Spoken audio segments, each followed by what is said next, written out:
जब हम वर्दी पहनते हैं तो हमें ये कसम खानी पड़ती है कि दिन और रात में ड्यूटी के लिए तैयार रहूंगा। इसके अलावा जहां भी मुझे भेजा जाएगा वहां मैं जाने के लिए तैयार रहूंगा। मेरे अधिकारी द्वारा जो भी मुझे आदेश दिए जाएंगे वो आदेश में मानने के लिए बाध्य रहूंगा। रिम डिफेंस एकेडमी की अनुभवी टीम के साथ अपनी तैयारी को बेहतर बनाने के लिए अभी डाउनलोड करें प्ले स्टोर से रिम डिफेंस एकेडमी ऐप। नमस्कार, रिम डिफेंस एकेडमी के यूट्यूब चैनल पर मैं Ranveer Chaudhary, retired assistant commandant, आप सबका स्वागत करता हूं। दोस्तों, आज अपन बात करेंगे राजस्थान पुलिस कांस्टेबल और राजस्थान पुलिस सब इंस्पेक्टर की तैयारी करने वाले बच्चों के लिए। साथ में मेरा ये वीडियो उन बच्चों के लिए भी बहुत इंपॉर्टेंट होगा जिनका सिलेक्शन राजस्थान पुलिस में कांस्टेबल में हो चुका है या सब इंस्पेक्टर में जिनका सिलेक्शन होने वाला है। सारे बच्चों के लिए आज का वीडियो बहुत इंपॉर्टेंट होगा। पुलिस से संबंधित आपके दिमाग में जो जो क्वेश्चन चल रहे होते हैं उनका जवाब देने की मैं कोशिश करूंगा इस वीडियो में, जिससे तैयारी करने वाले बच्चों को मोटिवेशन मिले और जिनका सिलेक्शन हो चुका है उनको एक जानकारी मिले। तो जो बच्चे पहली बार चैनल पे हैं वो चैनल को सब्सक्राइब कर सकते हैं डिफेंस की कोई भी तैयारी करने के लिए, और जो बच्चे नियमित मेरे स्टूडेंट हैं वो वीडियो को लाइक करिए और पूरा देखिए, जिससे आपको भी इसका पूरा फायदा मिल सके। तो सबसे पहले बात करेंगे अपन कि किसी दूसरे जिले से अपने जिले में ट्रांसफर कब होता है। पुलिस डिपार्टमेंट में अगर आप सब इंस्पेक्टर ज्वाइन करते हैं तो आपको कभी भी अपने जिले में नौकरी करने का मौका नहीं मिलेगा। आपको दूसरे जिले में ही नौकरी करनी पड़ेगी, होम डिस्ट्रिक्ट आपको कभी नहीं मिलेगा। इसके अलावा अगर आप कांस्टेबल नौकरी करते हैं, कांस्टेबल अगर आप ज्वाइन करते हैं, अगर आप दूसरे किसी जिले में आपने ज्वाइन किया है तो आपका ट्रांसफर कभी भी हो सकता है। अब उसके लिए कोई नियम इस तरह के नहीं बने होते हैं कि कितना टाइम लगेगा, बट अगर आप कोशिश करते हैं तो आपका कभी भी ट्रांसफर हो सकता है। समय की कोई लिमिट नहीं है, बट वैसे 8-10 साल तक के बाद में आसानी से होता है, उससे पहले भी आप करा सकते हैं। तो वो आप पर डिपेंड करता है कि कब आपका अपने जिले में ट्रांसफर हो सकता है। यानी कांस्टेबल का हो सकता है, हेड कांस्टेबल का हो सकता है और एएसआई का हो सकता है। उसके ऊपर वाले रैंक के अधिकारी अपने होम डिस्ट्रिक्ट में नहीं होते हैं। इसके बाद आपका जो खुद का जो पुलिस स्टेशन होता है उसमें भी आपकी पोस्टिंग नहीं होती है कांस्टेबल की। जो आपका डिस्ट्रिक्ट है उसमें जितने पुलिस स्टेशन हैं बाकी सभी पुलिस स्टेशन में आपकी पोस्टिंग हो सकती है, बट अपने होम पुलिस स्टेशन में आपकी कभी भी परमानेंट पोस्टिंग नहीं होगी। पुलिस में टेम्परेरी ड्यूटी के लिए आप कहीं भी जा सकते हैं, आप अपने जिले में भी जा सकते हैं, अपने गाँव में भी जा सकते हैं, अपने घर में भी जा सकते हैं, लेकिन परमानेंट जो पोस्टिंग होती है वो अपने पुलिस स्टेशन में नहीं होती है। इसके बाद में अवकाश कितने मिलते हैं, तो अवकाश वैसे तो बहुत तरह के होते हैं, लेकिन जो सबसे इंपॉर्टेंट अवकाश है वो 2 अवकाश होते हैं, जिसमें एक होता है 25 दिन का 25 डेज, उसको बोलते हैं सीएल होता है आकस्मिक अवकाश, और ये 25 दिन का मिलता है जिसको आप टुकड़ों टुकड़ों में यूज कर सकते हो। और इसके साथ जो दूसरी छुट्टियां होती हैं वो काउंट नहीं होती हैं। अगर आपको संडे है या कोई गजेटेड हॉलीडे है, बीच में कोई त्योहार है, होली है, दिवाली है, जिसका अवकाश राजस्थान सरकार की तरफ से घोषित किया हुआ होता है, वो इन छुट्टियों में काउंट नहीं होती हैं। अगर 2 दिन की छुट्टी कोई आ रही है, एक संडे है, एक दिवाली है, उसके साथ में आप 1 दिन की छुट्टी लेके 3 दिन भी मना सकते हैं, 2 दिन की छुट्टी लेके 5 दिन मना सकते हैं। इस तरह से टुकड़ों टुकड़ों में आप इन 25 दिन को पूरी साल भर में यूज कर सकते हैं। इसके अलावा पुलिस डिपार्टमेंट में कई बार आपको वैसे भी छुट्टी जैसा मौका मिल सकता है जो आपको ड्यूटी के दौरान ही आप मैनेज कर सकते हैं। इसके बाद एक जो छुट्टी होती है वो होती है 30 डेज की, 30 दिन की, और इसको बोलते हैं पीएल उपार्जित अवकाश। ये मिलती है जब आप पे जितने दिन नौकरी कर लेते हैं उस पर डिपेंड करती है। आप जब 6 मंथ की ड्यूटी आपकी अगर नौकरी कंप्लीट हो गई तो आपको 15 दिन की छुट्टी इसमें मिलेगी। इसी तरह से अगर 1 साल आपने अगर नौकरी कर ली कंप्लीट तो उसके बाद में 30 दिन मिलेंगी 1 साल के अंदर। और ये लीव अगर आप साल में अगर यूज नहीं करते हैं तो आपको इसका पैसा भी मिल सकता है। 15 दिन का पैसा आप हर साल ले सकते हैं और 15 दिन की लीव को आप डिपॉजिट कर सकते हैं, जमा कर सकते हैं। जो रिटायरमेंट के टाइम जब आपका रिटायरमेंट होगा उस समय आपको 300 दिन के बदले में पूरी सैलरी मिलेगी। अर्थात अगर आप लगातार हर साल अगर अपनी छुट्टी ये वाली जमा करते जाते हैं तो 10 साल के बाद में आपके 300 दिन जमा हो जाएगी, और उसके बाद जब भी आप रिटायरमेंट आएंगे उस समय आपको 300 दिन की सैलरी मिलेगी, लास्ट सैलरी जिस दिन आप रिटायरमेंट होंगे।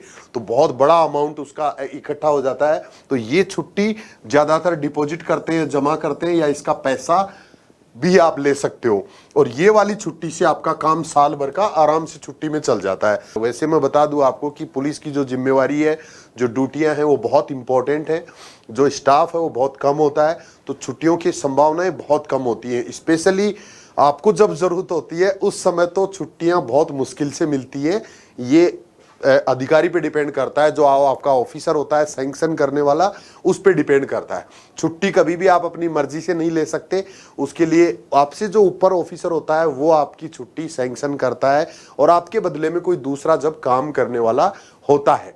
इसके अलावा एक छुट्टी और इम्पोर्टेंट है, मां बनने पर मिलता है महिलाओं को 6 महीने की, राज्य सरकार के द्वारा है, वो पुलिस में भी मिलती है। पिता बनने पर 15 दिन का अवकाश भी पुलिस डिपार्टमेंट में मिलता है। इसके अलावा और भी कई छोटे मोटे कई एजुकेशन लीव भी होते हैं, लेकिन वो सैंक्शन नहीं होते हैं ज्यादातर। स्पेशली लीव यही है 2-3 तरह के। इसके बाद प्रमोशन कब और कैसे होता है, तो प्रमोशन के लिए भी अलग अलग टाइम लिमिट होती है। अगर मैं बात करूं सब इंस्पेक्टर की, जो इंटेलिजेंस ब्यूरो में है उनका प्रमोशन अलग होता है, जो आरएसी में है उनका प्रमोशन अलग होता है, जो एपी में सब इंस्पेक्टर होते हैं उनका प्रमोशन अलग होता है। एपी वाले जो सब इंस्पेक्टर हैं उनका प्रमोशन लगभग 10-12 साल के बाद होता है, और वो एक रिटन एग्जाम पहले पास करना पड़ता है। आप पहले लिखित परीक्षा पास करेंगे, उसके बाद में आपको फिजिकल से गुजरना पड़ेगा, और उसके बाद में आपका अगले पोस्ट के लिए सिलेक्शन होता है, अगले पोस्ट में आपका प्रमोशन होता है। सेम इसी तरह से कांस्टेबल के लिए भी पहले सीनियरिटी देखी जाती है। ऐसे नहीं कि अभी इस बार आप भर्ती हो और अगले साल आप नेक्स्ट प्रमोशन के लिए एग्जाम में बैठ सकते हो, नहीं। जितनी वैकेंसी होती है उसका कुछ गुना डिसाइड किया जाता है कि कितने लोगों को इसमें बैठने का मौका मिलेगा, उतने ही लोगों को उसके लिए पहले रिटन एग्जाम होगा कांस्टेबल के लिए। कांस्टेबल से अगला जो रैंक होता है वो हेड कांस्टेबल होता है। हेड कांस्टेबल के लिए एग्जाम लगेगी, और उसमें जो सीनियर लोग होंगे, लगभग 15 साल से ज्यादा जो कांस्टेबल रह चुके होते हैं, उन्हीं को मौका मिलता है हेड कांस्टेबल के एग्जाम में बैठने का। जब आप रिटन एग्जाम पास करोगे उसके बाद में आपको फिजिकल करना है, और फिर आपका इंटरव्यू भी होता है। और सबसे बड़ी चीज जो प्रमोशन में होती है वो आपका रिकॉर्ड होता है, सर्विस रिकॉर्ड।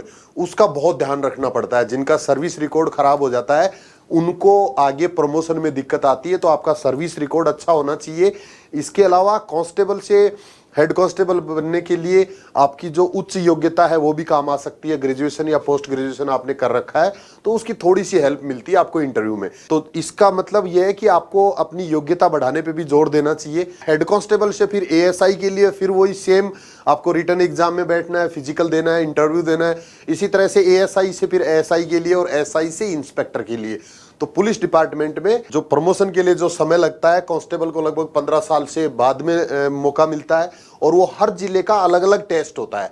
जिस जिले के अंदर जितनी वैकेंसी हेड कांस्टेबल की निकलती है उसका कुछ गुना डिसाइड किया जाता है कि 2 गुना या 3 गुना लोगों को एग्जाम में बिठाया जाएगा, और उसमें जो सीनियरिटी से बिठाया जाता है। सारे जिले के अंदर जितने कांस्टेबल होते हैं तो जिनकी सर्विस 15 साल से या 17 साल से ऊपर हो गई उन्हीं को सिर्फ मौका मिल पाता है। अलग अलग जिलों में अलग अलग एज ग्रुप में मौका मिलता है। और जो मैं जो जानकारी दे रहा हूं ये कई बार चेंज भी होती रहती है। चेंज इसलिए होती है कि बार बार रूल्स बदलते रहते हैं। कई सालों में वैकेंसियां ज्यादा होती है, कई सालों में वैकेंसियां नहीं होती है, कई बार है जो कोर्ट से उस पर स्टे आ जाता है। तो ये सारी चीजें चेंज होती रहती हैं। बस सिर्फ आपको ये आइडिया आपके दिमाग में होना चाहिए, आपके सिर्फ मोटिवेशन के लिए। इसके अलावा प्रमोशन में एक्स्ट्रा डिग्री का कोई फायदा होता है क्या? तो प्रमोशन के अंदर जो एक्स्ट्रा क्वालिफिकेशन है उसका कोई बहुत बड़ा अंतर नहीं होता है। जैसे कांस्टेबल के लिए 12वीं पास है तो अगर आपने ग्रेजुएशन कर रखा है तो आपको प्रमोशन जल्दी नहीं मिलेगा। जब आप एग्जाम में बैठोगे उसके बाद में इंटरव्यू में थोड़ा बहुत उसका फर्क पड़ सकता है, बाकी और कोई फायदा एक्स्ट्रा नहीं है। चाहे आपने ग्रेजुएशन किया है चाहे पोस्ट ग्रेजुएशन किया है। इसके अलावा चाहे आपने कुछ एक्स्ट्रा योग्यता कर रखी है जैसे बीएड कर रखा है तो उसका भी कोई एक्स्ट्रा बेनिफिट नहीं मिलेगा। लास्ट है कि पुलिस की ड्यूटी कितने घंटे की होती है? तो पुलिस की ड्यूटी होती है वो 24 घंटे की होती है। महिलाओं के लिए भी 24 आवर्स की होती है।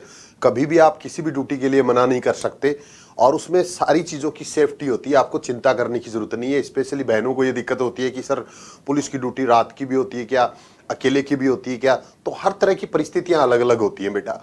उसमें नाइट की ड्यूटी भी हो सकती है, अकेले की भी हो सकती है, और बेटियां तो लड़कों के बराबर सब काम कर रही है, तो आपको चिंता करने की जरूरत नहीं है, टेंशन लेने की जरूरत नहीं है।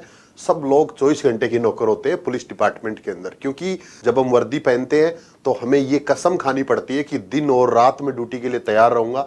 इसके अलावा जहां भी मुझे भेजा जाएगा वहां मैं जाने के लिए तैयार रहूंगा। मेरे अधिकारी द्वारा जो भी मुझे आदेश दिए जाएंगे वो आदेश में मानने के लिए बाध्य रहूंगा। ये इस तरह की नौकरी है बेटा। तो अगर आप पुलिस को चुन रहे हो तो आपको ड्यूटी के आवर्स तो इसमें फिक्स कभी भी नहीं होते हैं, बट जिन लोगों को, जिन बच्चों को आगे पढ़ाई करनी है वो अपनी ड्यूटी इस तरह की ले सकते हैं। कई बार उनको इस तरह की चॉइस मिलती है कि आप ऑफिस का जॉब ले सकते हैं। पुलिस के अंदर हर जगह, चाहे जिला पुलिस है, चाहे आरएसी है, चाहे आईबी है, सीआईडी सीबी है, सभी जगह आपको ऑफिस का काम मिल सकता है। तो जो ईमानदारी से काम करने वाले होते हैं, जो लोग मेहनती होते हैं, उनको हर जगह पसंद किया जाता है और उनकी चॉइस का ध्यान रखा जाता है। तो आप भी ऑफिस का जॉब अगर लेंगे तो आपको 8 या 9 बजे ऑफिस जाना पड़ेगा, उसके बाद शाम को 5 बजे तक काम करना पड़ेगा। सुबह शाम का और रात का टाइम आपके पास फ्री हो सकता है। इसके अलावा कुछ ऑफिसों में संडे को भी छुट्टी होती है। इसके अलावा पुलिस डिपार्टमेंट में गार्ड ड्यूटी होती है कांस्टेबल के लिए स्पेशली, जिसमें आप अगर गार्ड ड्यूटी करते हैं तो उसमें 8 घंटे या 10 घंटे की आपकी ड्यूटी आएगी 24 घंटे में, बाकी टाइम आप फ्री रह सकते हैं। 3 या 4 लोग गार्ड में होते हैं, उनमें से बारी बारी से आप रेस्ट भी ले सकते हैं, पूरे दिन का भी ऑफ ले सकते हैं। तो इस तरह से ड्यूटी हर तरह की होती है, जिस तरह से आप करना चाहते हैं, जिस तरह से आप मैनेज करते हैं। तो 24 घंटे का मतलब ये नहीं है कि 24 घंटे में फिर आपको रात और दिन ड्यूटी पे ही रखा जाएगा। 24 घंटे में आपको कभी भी यूज किया जा सकता है इमरजेंसी के अंदर, तो उसके लिए हमेशा तैयार रहना पड़ता है। पुलिस से संबंधित सब इंस्पेक्टर और कांस्टेबल के लिए जो जो चीजें जानने वाली है आपके लिए, ये एक सीरीज के रूप में जानकारी चल रही है। आज अगर आप पहली बार चैनल पे हैं तो इससे पहले वाली वीडियो जरूर देख लें, जिससे आपके और भी डाउट क्लियर हो जाएं। बहुत जल्दी मैं अगला वीडियो लाऊंगा जिसमें इसके आगे और आप क्या जानना चाहते हैं पुलिस से संबंधित, वो भी सारी जानकारी शामिल करेंगी। आज के लिए इतना ही। जय हिंद, थैंक यू, धन्यवाद।